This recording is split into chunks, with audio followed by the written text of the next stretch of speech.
السلام علیکم ورحمۃ اللہ وبرکاتہ۔ ثواب کسے کہتے ہیں؟ ثواب کا مطلب کیا ہے؟ ثواب کا مفہوم کیا ہے؟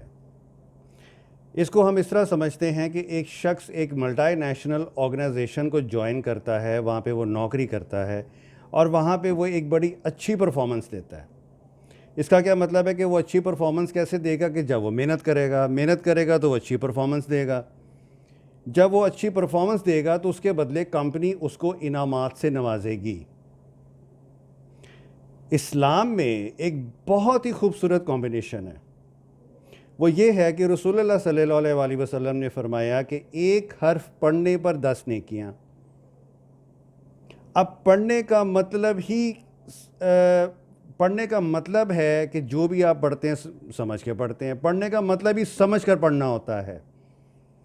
تو جب آپ ایک آیت پڑھیں گے تو وہ آپ سمجھ کے پڑھیں گے۔ وہ جب آپ آیت پڑھیں گے دیٹ مینس کہ وہ آپ آیت سمجھ کے پڑھیں گے۔ جب آپ آیت سمجھ کے پڑھیں گے تو وہ اللہ کا اگر کوئی حکم ہے تو وہ اس حکم کو آپ اپنی زندگی میں قائم کر کے اس پہ عمل کریں گے۔ اسی طرح اللہ سبحانہ و تعالیٰ کے قرآن میں 224 احکامات ہیں۔ اب آپ اس کو اس طرح سمجھیے کہ آپ نے اللہ تعالیٰ کے احکامات پڑھے تو پڑھنے سے کیا ہوا کہ ایک حرف کے بدلے 10 نیکیاں ہیں، ایک حرف پڑھنے پر 10 نیکیاں ہیں۔ تو آیات میں آپ نے جتنے الفاظ پڑھے ظاہر ہے کہ وہ سمجھ کے پڑھے۔ جب آپ نے وہ سمجھ کر پڑھے تو اس پڑھنے پر یعنی کہ سمجھ کر پڑھنے پر آپ کو ریوارڈز دیے جا رہے ہیں، آپ کو ثواب مل رہا ہے۔ یہاں پہ بات ختم نہیں ہوتی، آگے اللہ سبحانہ و تعالیٰ قرآن میں فرماتے ہیں کہ ایک عمل کرنے پر 10 نیکیاں۔